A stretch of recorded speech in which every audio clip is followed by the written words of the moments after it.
अलिफ से अनार, अलमता से आम, बे से बंदर, टे से पतंग, ते से ताला, ते से टमाटर, से समर, जीम से जहाज, चे से चिड़िया,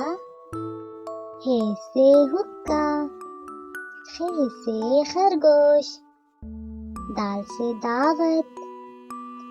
दाल से डबल रोटी, जाल से ज़ख़ीरा, रे से रीछ,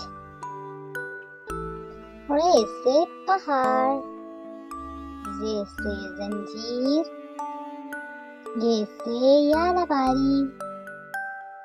सीन से सेब, शीन से शलजम, स्वाद से सोफा, स्वाद से ज़ईफ़, ज़े से तोता, ज़े से ज़रूफ़, ऐन से ऐनक, गैन से गुब्बारा, फे से फुवारा, काफ से कलम,